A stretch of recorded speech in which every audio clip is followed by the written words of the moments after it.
Peter, for that introduction. I'm not going to sing, despite Peter. I'm going to speak today about Savarkar and his key text, the text that he wrote that makes him basically the poster child of something that is called Hindu fundamentalism. But I'm going to start out by giving you a little bit of historical background, not just on him, but the context. So in March 1922, because a group of angry villagers burnt down a police station in a small village called Chowra, the Mahatma himself, Gandhi, called off what he had initiated in 1919 and had been going for 3 years. He called off his non-violent, non-cooperation movement, and it stunned his supporters. Because the British government at that point, for perhaps the first time, was really under some severe pressure. And for him to call it off, because 19 people were killed, 19 policemen were killed, seemed quite unacceptable to many of his supporters, many of whom heard the news while in jail. But the Mahatma was resolute. India was not ready for independence if her inhabitants resorted to violence, even in a good cause. And paradoxically, this sort of quixotic, if high-minded decision renewed the colonial regime's lease to rule, and the colonial government, as a sign of gratitude and as a sign of thanks for their continued rule, arrested him. They arrested him in 1922. He was put away for a period of 6 years. He doesn't actually serve all of that time in prison, but he does not re-enter politics, Indian politics, until 1927. Just a few months earlier, referring back to 1922, a revolutionary nationalist was repatriated to India after over a decade of incarceration in the Andaman Islands. That was Savarkar, Vinayak Damodar Savarkar. When he was brought back, he was 38 years old. He devoted most of his life to the pursuit of independence from colonial rule, and he fashioned himself as a revolutionary figure from a very early age. He was born into a poor Brahmin family in a small village called Bhagur, near the city of Nasik, in 1883. And even as a young boy, he had founded a secret revolutionary society, had been placed under surveillance by the British police, had joined college in 1902 when he organized protests, so he was on the sort of colonial police's radar screen. As with many other Indian men, he went off to London to study law and spent most of his time engaged in political activities of one sort or another. Some were benign, some were less benign, such as smuggling pistols back to India for political assassinations. And in 1910 he was arrested in London, extradited to India, charged and tried, with 5 serious offences, including conspiracy against the King's government and abetment to murder. In 1911 he was taken away to the Andaman Islands. He's brought back in 1921. One of the lesser charges that had landed him in jail was the charge of sedition. And yet, despite knowing how dangerous it would be for him to continue writing political texts, within a very short time of his repatriation to an Indian jail, he wrote another book. But this one was different from his other works so far. It was written in English, it was not written in his mother tongue. It was titled Essentials of Hindutva, and the title that it's known by is simply Hindutva. And so that's the title I'll use. And it's one of the very, very few texts written in the 1920s that actually has quite the longevity that it does. Not even Gandhi's works, which were written in the 20s, have the same kind of influence into, say, the current moment of Indian history as Savarkar's work does. But of course, it's a text not without controversy. 5 decades after it was written, it became the de facto Bible of militant and exclusionary Hindu nationalism, taking as its chief enemy the minority Muslim community. The book would also come to encapsulate his entire career, even though the text itself is not easy to characterize, let alone subject to any kind of sustained literary analysis. Now, when Savarkar had been taken away to jail in 1911, the British government seemed reasonably in control, and Gandhi was nowhere on the scene. When he comes back in 1921, Gandhi is not only on the scene, but in 1919 had launched something called a non-violent, non-cooperation movement. It hadn't begun well. The first phase had sputtered out, and Gandhi had restarted it in 1920. But however much non-violent, non-cooperation would have baffled someone like Savarkar, who believed in revolutionary nationalism, what Gandhi does in the second phase would have seemed even crazier, and here's why. In the second phase of Gandhi's non-cooperation movement, he linked it to the Khilafat movement. movement, which went from 1920 to 1924, was a movement led by Sunni Muslim leaders in India who made 3 demands of the colonial government, and they'd insisted that their demands were religious, not political. They'd asked for the maintenance of the sovereignty of the Turkish Sultan as the Khilafat, and they had protested the dismemberment of the Ottoman Empire into mandates, and protested the internationalization of Constantinople, all 3 of them as assaults, they said, on Islam. The Khilafat issue was ultimately unsuccessful. The Khilafat movement was ultimately unsuccessful. Not only did its demands fall on deaf ears, the Turkish leader, Kemal Pasha Ataturk himself, abolished the Khilafat. But Gandhi had yoked the second phase of the non-cooperation movement to Khilafat. He'd understood the need to recruit Muslims in India to a larger nationalist cause by demonstrating symbolic support for their cause, even if the cause was doomed to failure. But it's also the case that because the Khilafat movement did not actually pertain to any territory or anything connected to India, Gandhi could lend his support and the support of the main wing of the Indian National Congress to it without any qualms. Now, the Khilafatists had argued that they were also anti-British, so that their allegiance to a Turkish Sultan, which is outside the territory of India, was not anti-patriotic. In fact, they were anti-British, and Khilafat concerns and Indian nationalism were completely compatible. But mainstream nationalists had to accept that Muslims as a community were demanding a right not just to one, not just to two, but to a certain kind of triple allegiance. First was a spiritual and religious one, not dissimilar to that held by, say, believing Catholics and Jews in India. The second was political allegiance to the cause of Indian independence from British rule. And the third would have been a modern allegiance to Islam that was not necessarily religious spiritual, but Muslim nationalist. And the third allegiance should have had much in common with Savarkar's conception of Hindutva, but it was not to be so. So how did Savarkar react to Gandhi? To Gandhi actually linking non-cooperation to Khilafat. 1923, he smuggled out a manuscript of an extended essay, Essentials of Hindutva. And Hindutva would later on come to represent the exemplary position, as I've said, of militant Hindu nationalism. Hindutva has received its share of attention, but the scholarship on him remains very, very sharply polarized. Gandhi dominates the literature on Indian political history. And there are other nationalists like Nehru, Ambedkar, Jinnah, and a few others who generated some kind of sustained and critical scholarship, but Savarkar is not generally approached in any other way other than a straightforward, polemical writing.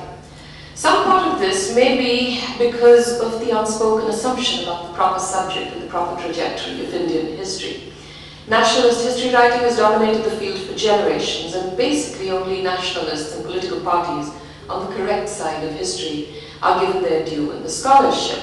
And barring a few exceptions, the sort of obsessive scholarship that is trained on Gandhi is conspicuously absent in the case of figures who were right-wing nationalists like him. And what it has produced is an unbalanced historiographical account of nationalist politics, and more particularly of modern Indian political and intellectual history. And it's also meant that significant political figures and genealogies of political thought are fundamentally misunderstood as somehow separate from the emerging trajectory of Indian political history. Savarkar is generally reviled in Indian history as an apostle of hate. In this paper, I'm going to make a polemical argument. I'm going to say he's a spurned lover. Hindutva is also, in its time, a reminder to a Hindu community that even if Gandhi had left the political milieu, there was no need to worry. A political Hindu and a more authentic nationalist was back, and I'll tell you why I think he thought of himself as an authentic nationalist, and ready to lead India even from behind prison walls. In other words, as much as it was a love letter, I'm arguing that it was a pugilistic punch thrown against Gandhi in the competitive political ring for Indian leadership. So what's this text about? It's not a long work, 88 pages long, divided into 31 sections. First 7 sections all deal with the issue of naming. Who is a Hindu? When do names get their fixity? What is the history of names? Why is a name important? Can a name of a people be considered the name of a nation? Sections 8 to 13 are a detour on why Buddhism as nationalism has let the country down. One section to Buddhism, much later, forgiving offense, and one section deals with foreign invaders. Sections 22 to 31 returns you to the question of naming. History, or a historical analysis, plays very little role in this text. There's only one small section on history. And Hindutva, the title and what has become an abstract noun as an epithet, only gets a paragraph in this text. This is not an easy text to subject to any kind of sustained reading. It does not follow conventional literary form. It has no clear chronology, no clear narrative. It does not allow for a quick political synthesis, nor an ascription of an overarching metaphorical totalism. This is about that. It doesn't allow that. In lieu of a clear chronology and narrative, instead, what he gives us is a series of sections in which he piles assertion upon assertion.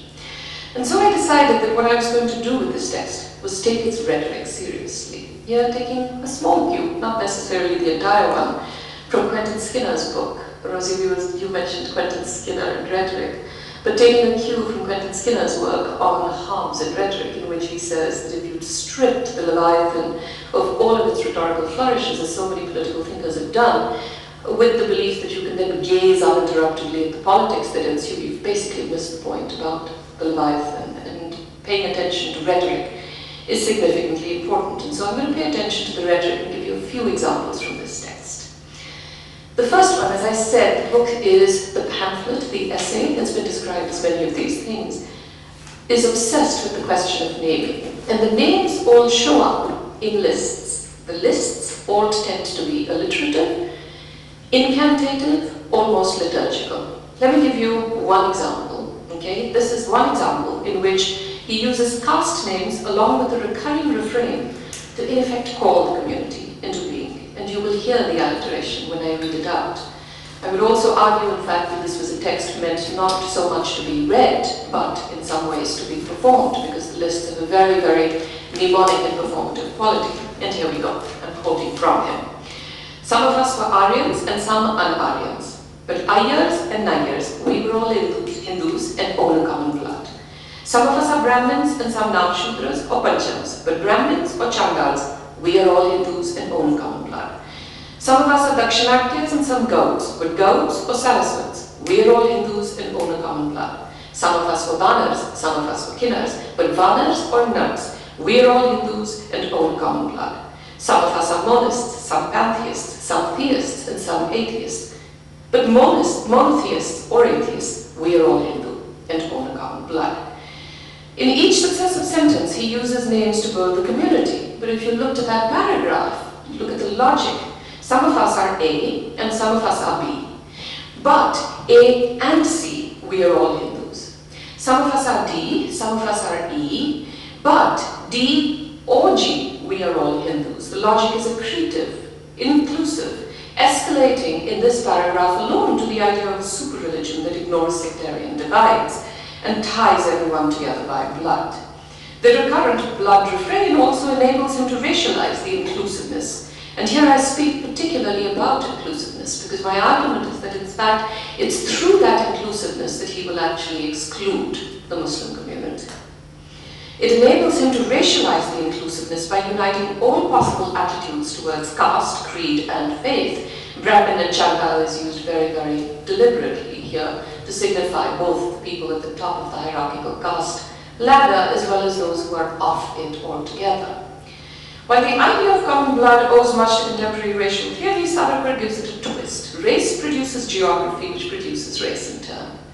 On the one hand, everyone is brought into the Hindu fold. On the other, the boundary line between Hindus and non-Hindus is made clear. Let me give you one other paragraph before I move on to something else. In this one paragraph, I'm going to read out the names. Okay, the first cradle song that every Hindu girl listens to are songs of Sita. There's one. Some of us worship Ram. There's another. Maruti and Bhimsen, 3 and 4, are the never-failing source of strength. Savitri and Damayanti, never-failing ideals of constancy and chastity. The love that Radha made in Gokul to Krishna. Arjun, Karna, Bhim, Dushasan, that's a villain taken from mythology as if to make sure even on this register he's inclusive. Abhimanyu, Prithviraj, Mokavasya, Govind Singh, Harihara, Bukka, Tegh Bahadur, Pisali, Jayachand, Kalparha, Ashok, Bhaskaracharya, Panini, and Kapil. In this one paragraph, there are 25 names, in addition to which the basic geographical contours are laid out, north, south, east, west, and he moves quickly in the latter part of the passage from epic mythology, Ram, Sita, Maruti, Radha, to historical figures, Prithviraj, Harihara, Bukka. Between the two halves of this one passage, we have 25 names of mythological heroes, lovers, warriors, sages, grammarians, kings, a villain. In other words, we have a community whose names constitute a linked footprint across the geography of much of India, some commonly known, some less so. In drawing from all literary traditions, lists, we know, we have lists of ships in the Iliad, we have a genealogical repetitiveness of names in the Hebrew Bible, we have lists in the Arabian Nights, we have lists in the Samhitas. You see what Savarkar is doing as a rhetorical strategy. He brings the historical past into the present through a modern interpretation that is reminiscent of an older modality. He animates historical figures that move through time and space. In other words, an antique land is peopled with an ancient community. Mythology is the raw archive, poetry the instrument, and the nation the telos. To that end, these lists are performative mnemonic devices in themselves that motivate the reader's imagination to produce an ancient community as eternally alive.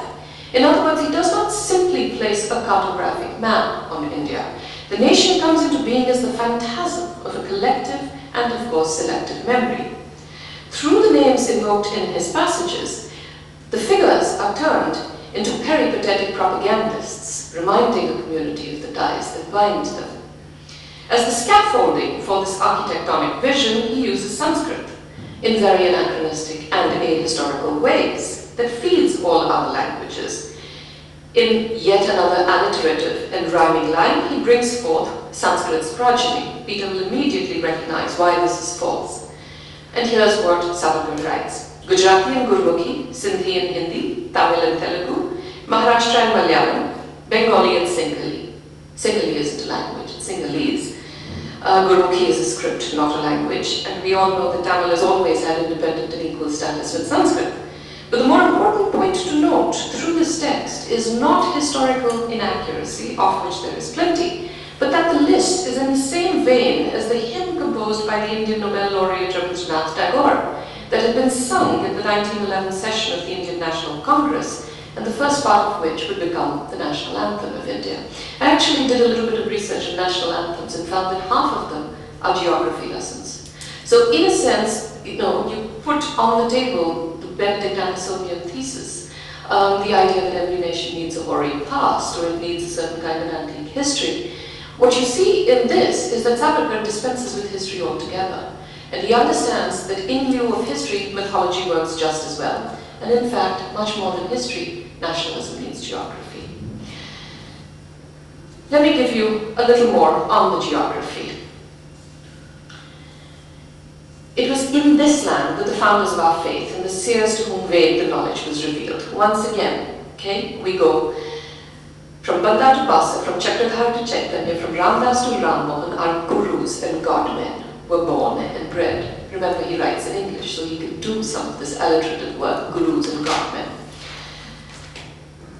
In one sentence, he moves across millennia, from a mythological sage to the 17th century mendicant Guru Ramdas from his local region, with didactic and performative gestures as if to grab his reader by the arm and make her look in every direction. So I quote again, here Bhagirath rules, there Kurukshetra lies, here Ramchandra made his first half in exile, there Janaki saw the golden deer, here is Bodhi Vriksha, here the deer park, here Mahavir entered Nirvana.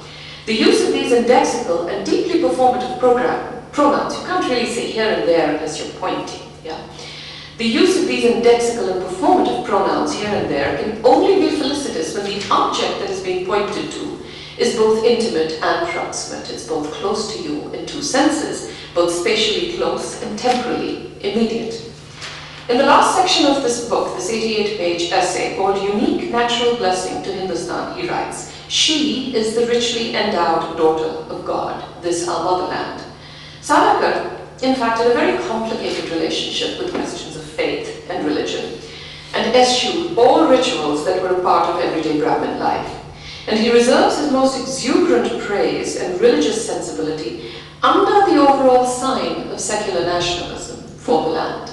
What he also does in this bizarre language is set in motion a sharp contrast between Mother Ganges and Father Thames. Father Thames is not something that trips off your tongue in English. Mother Ganges trips off your tongue in various Indian languages, but Father Thames would not. And here he sets in motion this contrast between Mother Ganges and Father Thames, and takes aim at the generally popular colonial notion of its time, voiced in English, that warm climates generate lassitude. So here's what he writes. She, Mother India that is, covets not the icy lands. Listen to the prose. The prose comes out of nowhere. Yes, it's this sort of bizarre hand-me-down Tennysonian prose. Okay, so she covets not the icy lands. Blessed be they and their frozen latitudes. If heat is at times enervating here, cold is at times benumbing there. Yet again, the didactic gestures. If cold induces manual labor, heat removes much of its very necessity. You don't have to work, I suppose. She takes more delight in quenched thirst than in the parched throat. Father Thames is free to work at feverish speed, wrapped in his icy sheets. She loves to visit her ghats and watch her boats gliding down the Ganges on her moonlit waters. So what does he do here? Not only is India sacred and magical, but he puts in place a national narcissism. India loves to watch herself, carefully and without haste, unlike the oxymoronic, feverishly frigid Father Thames, as he puts in here.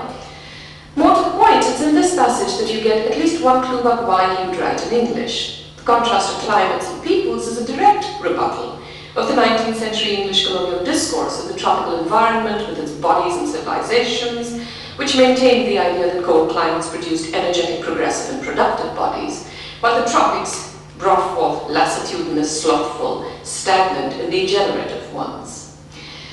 Now, for a contemporary reader such as me, the passages may well call to mind sort of clawing tone of a Hallmark card, overly sentimental, hand-me-down Tennysonian poetry in this hybrid Indo-Anglian prose. What do you do with Father Thames and Mother Ganges? Yet, it's important to recognize that against the backdrop of the failure of Gandhi's non-cooperation movement to have accomplished any real gains in 1922, these would have been intensely moving and evocative passages, conveying as they do, at a moment of national failure, an epic quality to the land. But what about the Muslims? What does he do with the Muslims? Now, there's a subtle but important shift in perspective when he addresses the main non-Hindu group that constitutes the Indian nation, mainly the Muslims. Hindutva is assumed by contemporary Indians, by which I mean people following the 70s and 80s, to be his most odious text, where he vents his rage and prejudice against the Muslim community in India.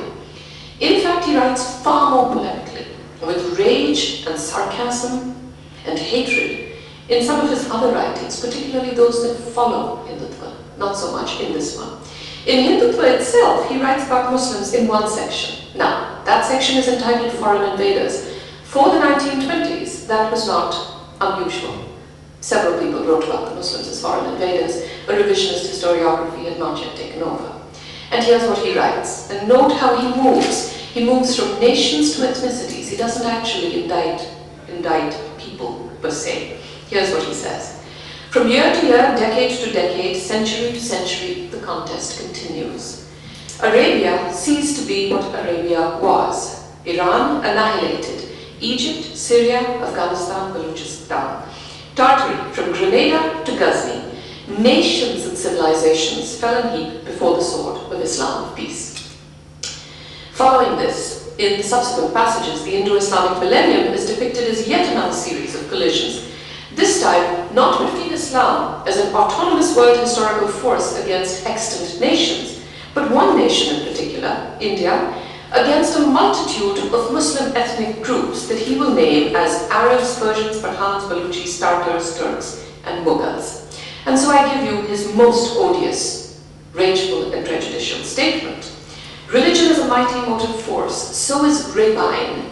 But where religion is goaded on by rapine, and rapine serves as a handmaid to religion, the propelling force that is generated by these together is only equated by profundity of misery and devastation. Religion is clearly equated with rapine. Once again, not a word common to the English language, not even, I believe, in the 20s. But the combination is used by him long before Samuel Huntington as civilizational warfare fought as a national and ethnic battle. But the matter doesn't end here. And this is where Savarkar's text is a particularly shrewd text, and I will get to that in my conclusion. The collapse of the Indo-Islamic millennium, about which he has just told us, into decades and centuries of ceaseless conflict, is interrupted by a moment in this passage. India, he writes, single-handedly kept the fight morally and militarily. The moral victory was won when Akbar came to the throne and Dara Shikoh was born. Yes, Akbar, a Mughal emperor, and Dara Shikoh. In a section that begins with violence, in which religion and rapine in capital letters are descriptive of Islam, the only one instance of India's moral victory is written here as the historical enthronement of a Mughal emperor and the birth of his son. No more information is given to us about this Mughal ruler, let alone his son. It's simply a declamation. But subsequent to this declamation, through a confused accounting of the Battle of Panipat, the loss of the Hindu army, the triumphant march of the Marathas, there is no additional moment of moral victory. Why is Akbar singled out as the moral Indian in 1924 in a text which is meant to be the most prejudiced text about Muslims? Some prefiguring of this can be seen in his first major historical work on the 1857 rebellion against the East India Company. As a student in London, while he's smuggling guns for political assassinations, while he's translating bond manuals, and in theory attending law classes, he also wrote a 584-page book on the rebellion of 1857. In 1906, attuned already to nationalism as a historical force around the globe, he argued that the revolt had reflected the unified, by which he meant quite clearly Hindu and Muslim, nationalist desire of India to free itself from the oppressive yoke of British rule. This work he wrote in Marathi, his native language, using English primary sources precisely to highlight the ideological biases in the imperial perspective of the subject. So he uses exactly the texts that are written by English historians about the 1857 rebellion to write a Marathi text on the same thing, arguing that it was the first nationalist rebellion. He argued the nation ought to be the master and not the slave of its own history. He discounts all colonial arguments about the reasons for the 1857 rebellion. The most common, popular one is, of course, that it offended the religious sensibilities of both Hindus and Muslims because the casing on the bullets that were used in the Royal Enfield rifle was made with a combination of pork and beef fat, thereby in one fell swoop alienating the two largest communities. He discounts all of those reasons. He indicts the British in that book for trampling, and I'm quoting from him, the Hindu religion and the Muslim faith, or as he also put it, he indicts the British for being filled with contempt for the Hindu and Muslim faiths, the two principal religions of India. And in an extraordinary passage that I'm going to read out to you, he writes of a fallen Muslim warrior, Maulvi Ahmad Shah. Here's the quote.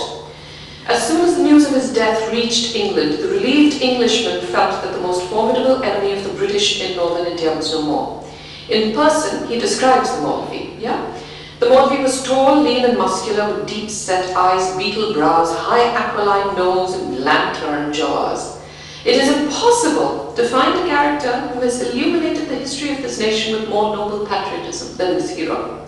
The life of this brave Mohammedan shows that a deep faith in the doctrines of Islam is in no way inconsistent with or antagonistic to deep and all-powerful love of the Indian soil. That a Mohammedan dominated by an uncommonly spiritual impulse can at the same time, nay, by the very fact of his being so dominated, be also a patriot of the highest excellence, offering his lifeblood on the altar of Mother India so that she might lift her head as an independent and free country. And on he goes. This is by no means an exceptional passage. There are several such passages in the 1857 book. Clearly, there's a sense, at least in the early 20th century when he's writing, of a sense of romantic brotherhood between Hindus and Muslims, a sense of a common motherland in whose cause plenty of blood had been spilled by martyrs, Hindu and Muslim alike. When we skip forward a decade to Hindutva, that compact between Hindus and Muslims seems slightly to be in flux.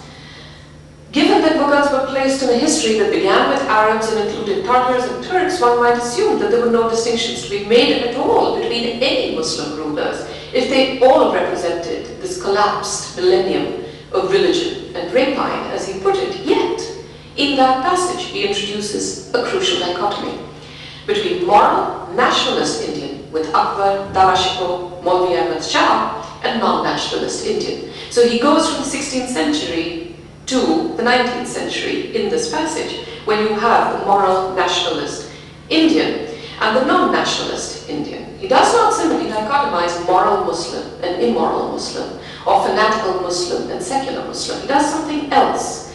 And furthermore, it was not just the last Mughal emperor, Aurangzeb, that he will single out in a passage that I cannot tell you about, so that I don't go on too long, but Gandhi as well as the chief addressee. And so what you see through this text is that the juxtaposition is Akbar and Maulvi Ahmad Shah, separated by 2 centuries, as the moral nationalist Indians, and Aurangzeb and Gandhi, also separated by 2 centuries, as the immoral non-nationalist Indians. Let me move here to the kind of history that I think he does not need. I've said earlier that Savarkar shows in some ways a prescient understanding, certainly one opposed to most conventional theories of nationalism, about the need for an ancient history, that nationalism does not in fact need it does not need historical accuracy. He's completely indifferent to all of the protocols of historical writing in this text, and I can say more about that after I'm done, suggesting instead that myth is not only an adequate substitute for history, but that it should be used as an adequate substitute for history and historical persons. His shrewdness, I would argue, lies in accurately identifying a middle-class audience that has been his devotee now for many, many years, certainly a few decades. One that he could captivate by his mixture of an older poetic modality, written in this English prose with Father Thames and Mother Ganges, and then impress them with his seeming grasp of an array of historical sources in several languages.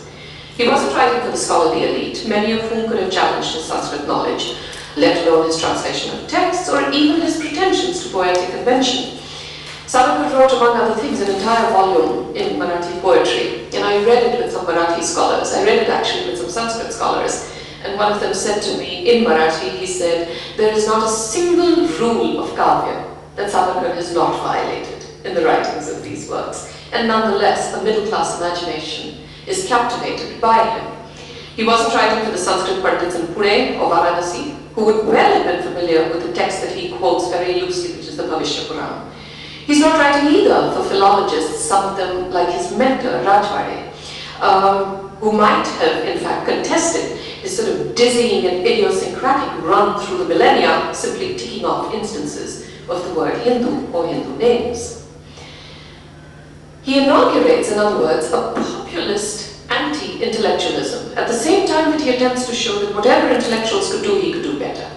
Liberal sprinklings of Sanskrit phrases and couplets help alleviate and assuage any anxiety about the authority of the text. Now, given his obvious education, and given his intellectual ability and erudition, one can concede this. Even fascists can be intelligent and erudite and remarkable. And so one can concede that with him. But then one would have to also concede that the historical section is no aberration. His use of a small selection of Sanskrit quotes were meant to demonstrate to an emerging bourgeois Hindu population that held any number of romantic notions about Sanskrit that he was a learned scholar. And so the issue is not whether his quotations are right or wrong or taken out of context, or if his transliterations were such as to satisfy academic philologists. The overall aim was to produce awe in his reader's imagination. And then, after all, how could someone who could produce from his memory, while in jail, 20 Sanskrit quotations, 88 pages, 20 Sanskrit quotations, verses from Prithviraj Rasa, written in an old Hindi, verses from Gurmukhi texts in a completely different script, selections from the Bhavishya Puran in Sanskrit. Remember the collection of letters in Rajwade's possession about Maratha history, and Targanath Vachaspati, writing in Bengal, how could somebody who could come up with a text like this be anything other than extraordinary?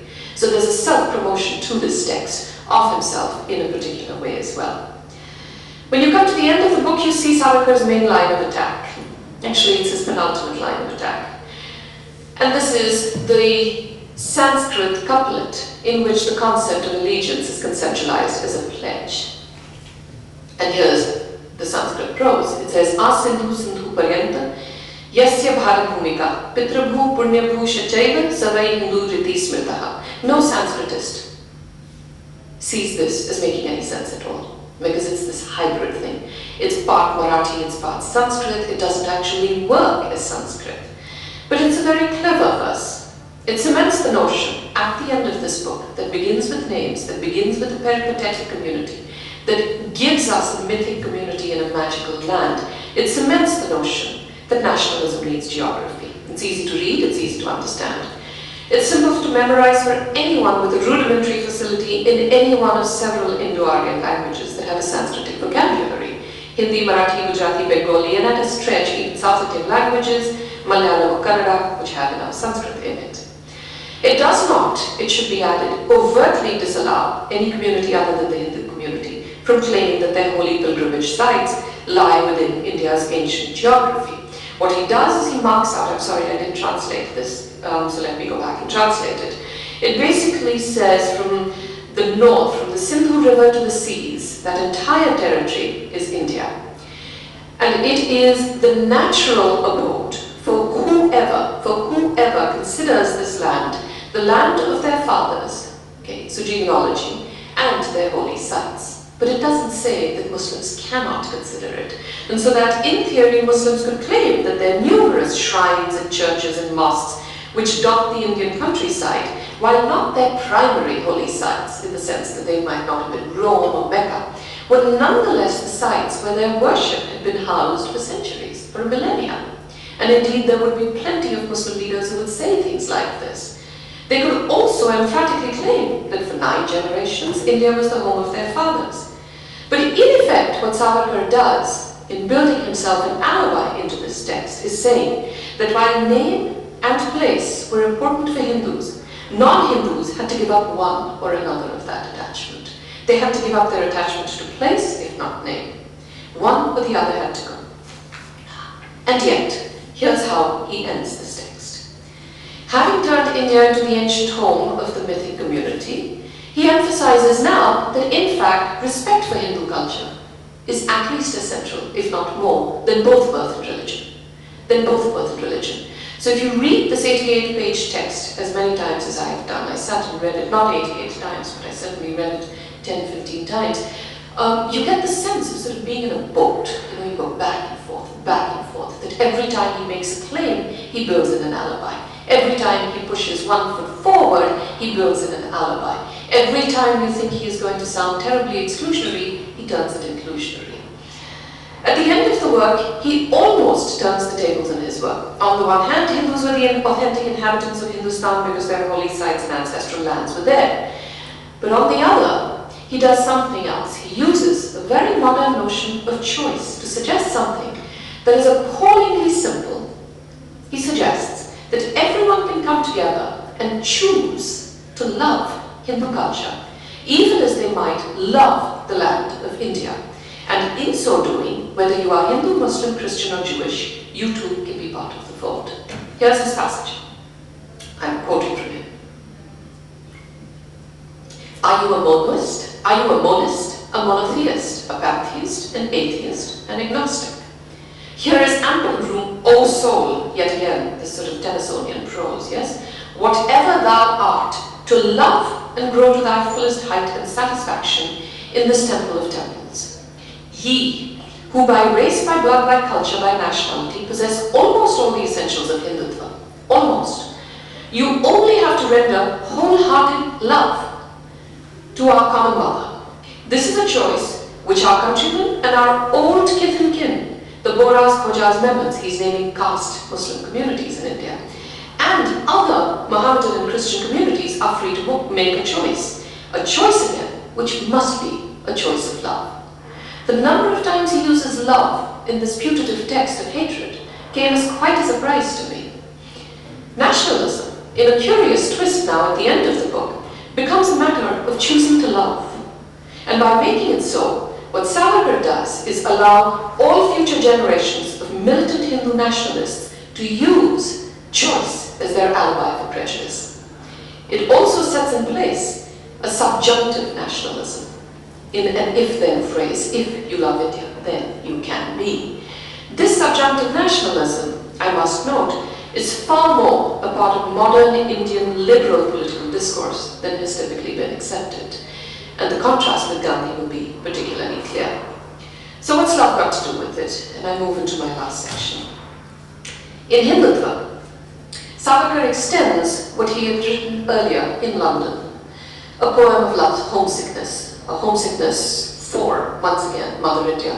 It's striking to me that this is a man who spends 15 years away from home, 15 years away from his wife. He's taken away when he's 25 years old. He never expresses any love or longing for his wife, although that might be related to something else about the manner in which a certain kind of Indian intellectuals wrote at the time. And Gandhi is unusual in that he is about the only figure of that time who reveals anything resembling interiority. The other figures don't. Nehru writes in a very quick passage that his wife died, but you don't know whether he felt bad about it or good about it. Rabindranath Tagore wrote letters after letters after letters, and you could plumb them and you would never find out what he feels. So a certain kind of affective interiority is not really part of this kind of corpus. But it is striking that, Savarkar writes over and over and over and over of love, of erotic energy, and it's all for this mother. And there's another Freudian interpretation, no doubt, but I'm not going there right now. But let me turn to the last of the rhetorical strategies and talk more about love in this sort of author of hate. So he extends his poem about love into a full-fledged love letter in which he lays out a very powerfully transcendent and non-sexual love. It's not a love of women, not of men, not of children, not of parents, not of siblings. The only true love is the love of country and nation. It's a love against which all others pale. Nationalism is simply the expression of the love of this country, but it had to be doubly monogamous. Only one country and only one love. Hindutva is a nationalist autobiography insofar as he sets himself up as the exemplary figure, faithfully and militantly in love with India, and proud of the name Hindu and the history it contains. The emphasis on love is particularly important when we come to the Khilafat movement, which was the backdrop against which he wrote Hindutva, as I mentioned at the beginning of the paper. The emphasis on love explains why, in 1924 or 1922, Muslims cannot any longer be brought under the umbrella of the term Hindutva. And what he would argue is that they have chosen to do so.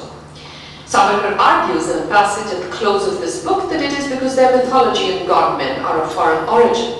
But the more important line in the passage is not about their mythology and their godmen, but his explanation that their love is divided. And that's his quote: their love is divided.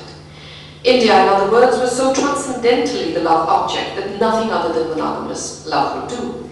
Nationalism, to stretch this further, could only be chaste. It could not spill out beyond a territorial boundary. The Khilafat movement's demand for dual allegiance that would have gone beyond territory would have seemed to Savarkar the opposite of such classic monogamous love. And there you see that love for India, her land, her people, her sages, her rivers, her mountains, her literature, was imposed by him as a necessary condition for being welcomed. Whenever Savarkar writes in the poetic or sentimental vein, he writes of this love, for a river, for the Indian Ocean, for the hills, for the epics. He proposed the idea that such a love was available as an option, as a choice option for non-Hindu communities if they should choose to exercise it. Foreigners, like Sister Nivedita or Annie Besant, both Irish women committed to Indian nationalism, were received into the fold not because they were Christian as opposed to Muslim, so that he wasn't making the case that Christians could be in the fold and not Muslims. They could be in there because of their undivided love for India. And here's what he writes about Sister Nivedita. I quote, "Our patriotic and noble-minded sister had adopted our land. She truly loved it as such, and had our nation been free, we would have been the first to bestow the natural right of citizenship on such loving souls. About Annie Besant, he goes on to say, so soft-hearted and sensitive to the touch of love as a race are we Hindus, that Sister Nivedita is almost unconsciously received into the fold. In other words, where there is a problem, it's because of divided love. The love, in 1924, of a community that had gone elsewhere. Individuals like Nivedita, Annie Besant, and the Emperor Akbar, despite being foreign, could be unconsciously received into the fold. Yet again, he gives himself an alibi and defense. But why would such a reminder to the community in the form of a love letter seem necessary in 1922? Had somebody denied his beloved the love he writes of so eloquently? Well, based on his conception of love, indeed there was somebody denying it, Gandhi. Not only did he reiterate that his love was pure, he was suggesting that Hindus should beware Gandhi's call to embrace Khilafat. Khilafat, because Hindutva was a political argument made in a poetic register. It's an argument with and against an unnamed Gandhi at a particularly opportune moment, at a moment when Gandhi seemed done with politics, off the map altogether. And, as I said at the beginning, it's a political yell from behind prison walls. That Savarkar was back. He was still a leader, a politician capable of pulling together a nationalist community. But unlike Gandhi, he was offering a sense of Hinduness that was more genuine than that of the Mahatma. Perhaps the most startling change for its time was Savarkar's assertion that it was not religion that made Hindus Hindu. It was not religion that made Hindus Hindu. And if Gandhi had officiated at the marriage of religion and politics, and Khilafat leaders were using the symbols of religion, Savarkar was arguing something completely different. He was saying name and place were what bound the Hindu community, not religion. Savarkar, quote again, assails the unfortunate misunderstanding that owes its origin to the confusing similarity between the two terms Hindutva and Hinduism. He seems to want to move away from a Christian-centric conception of religion by demarcating between Hindutva and Hinduism, by suggesting that the tva in the former is not the same as the ism in the latter. But he doesn't do what other Hindu thinkers before him do, which is to turn the tva into this neologism, Hindutva, into a philosophy of life, as opposed to a Christian-centric ideology of religion. The tva, in Savarkar's conception of Hindutva, does not refer to the mind, it does not refer to the soul, it does not refer to the heart. It refers to the love of the land. Yes? Not just any land, but a specific one that he heightens with this extra sense of symbolic value in the pages of this text.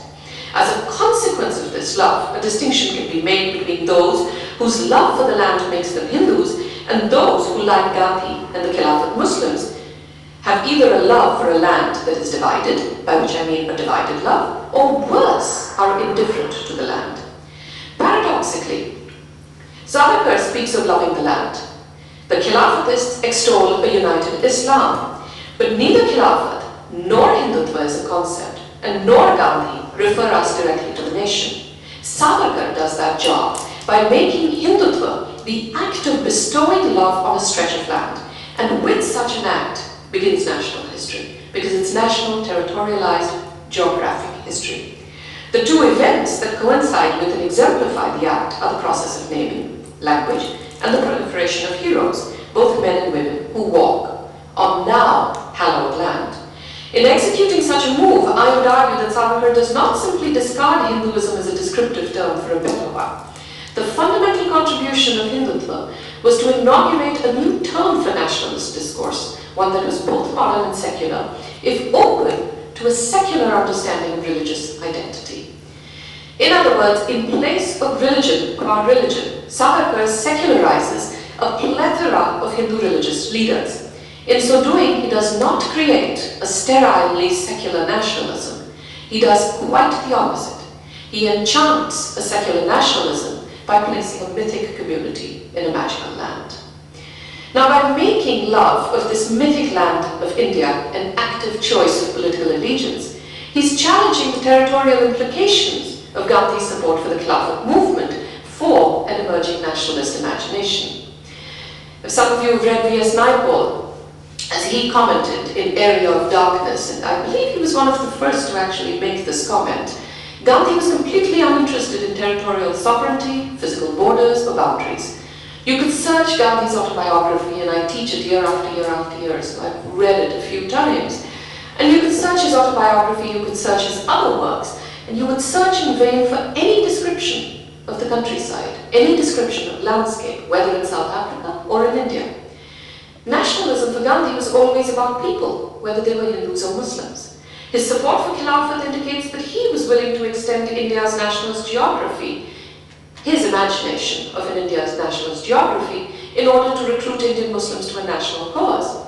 Gandhi would in fact even later on assert that the British were welcome to stay in India after Indian independence, so long as they, well, just stopped being British, by which he meant that they embraced vegetarianism and abnegated violence, but he was more than happy to have the British remain in India. Nationalism was never about territory for Gandhi, and Savarkar, on the other hand, writes about the land in a way that both generates powerful attachment and powerful exclusivity without ever explicitly claiming that it is directed towards non-Hindus. Now, given that most anti-colonial nationalist movements emphasize the primordiality of a nation's territorial sovereignty, Gandhi's nationalist focus on people and religion to the exclusion of all else may now, in 2009, seem far-sighted. But at the time, Savarkar's Hindutva argues that nationalism actually had nothing to do with actual people, let alone their religion, whatever it was, and everything to do with this mythic community in a magical land. If the first essence of Hindutva was territory, invoked not through the modern instrument of the cartographic map, I would add, but through the making present of a visual landscape, then every single name and place is a footprint of an equally mythic and powerful history, connecting a sacred and secular geography through pilgrimage, reminding a Hindu community of its birth, its genealogy, and its heritage. Such a compilation, name after name, place after place, text after text, generated not just visual alliteration, inasmuch as it's pleasing to look at, but also a visual architecture. And it's through this pile upon pile of name and place that an avowedly ancient edifice, the nation, was both built, modernized, and also enchanted. It is no accident that in the course of writing an 88-page essay, Savarkar inserts into the pages at least 60 to 80 proper names. These are caste names, names of people, places, lands that were known by different names, names of texts, names of authors. Since Peter is here, and he will know many of these names, as might some others, I'm just going to read a few of them out, right? I can't read out 60 names, but let me give you a few of them. And I list them here in no particular order, but just to give you a sense of how names work for him. Sanatanis, Satnamis, Sikhs, Aryans, Alaryans, Marathas, Madrasis, Brahmins, Nayars, Champardai, Prithviraj, Ramdas, Bhushan, Chhatrasal, Sujan Singh, Tegh Bahadur, Govind Singh, Shivaji, Dadaji. I can keep going. And I haven't got even to the second line of all of these 8 lines of names. Okay. Let me conclude, and I move quickly. Yeah? All right. In his previous book on the 1857 rebellion, Savarkar had argued that India was a nation, demonstrated by a unified struggle against the British. The rebellion had failed, he argued, because it lacked a coherent plan for the future, maintained in that book a romantic notion of 2 natural communities, living side by side, coming together in a common nationalist struggle. This was a marriage of 2 communities, but in Hindutva, the romance is sundered. And Hindutva would become the first salvo in a long series of the spurned lover's rage and anger at the one who leaves. His anger shows through in the last pages of his text. He wanted to make it, and I quote, impossible for others to betray her or subject her to unprovoked attacks by any of those pan-isms that are struggling forth from continent to continent. As a matter of straightforward historical record, there was no pan-Indianism in the India to which he returned, and in the India in which he writes, other than the Khilafat movement. And as a result, the writing of Hindutva puts the question of the uneasy and the conflictual but accommodative nature of previous Hindu-Muslim politics on the table as a problem of allegiance. Gandhi had made one choice. Savarkar, as the prodigal Hindu son/husband, would return to make another. And Savarkar would indict Gandhi, without naming him, of guilt by association with nationalist promiscuity, an intolerable oxymoron, given his geographical understanding of monogamy. So Hindutva, I argue, was written not as a text for a fully formed nation, nor was it a militant call to throw out all non-Hindus from the nation. It was written at a period of a sense of betrayal and failure in the country. It was written in a period of a significant vacuum in political leadership. It was also written at a period of a textual vacuum in Indian political discourse. Some of the key texts that were written, such as Nehru's autobiography, is not written until 1936. Ambedkar's work on caste is not written until a few years after this. That he wished for a militant Hindu nationalism, we need not doubt, but if we assume he was sitting in prison, writing an always already manifesto of Hindu fascism, we learn nothing about the impetus behind the text, and even less about its rhetorical operation and power. Not unsurprisingly, history has been far kinder to Gandhi than it has to Savarkar. Yet I have argued that in order to understand Savarkar's critical role in Indian modern political discourse, his nationalist imagining needs to be seen side by side with Gandhi's as part of a larger conversation in which Gandhi was not the sole person speaking, rather than solely as the expression of an unrepentant fascist or the leader of a fringe movement, not least because his subjunctive nationalism becomes so much a part of modern Indian political discourse.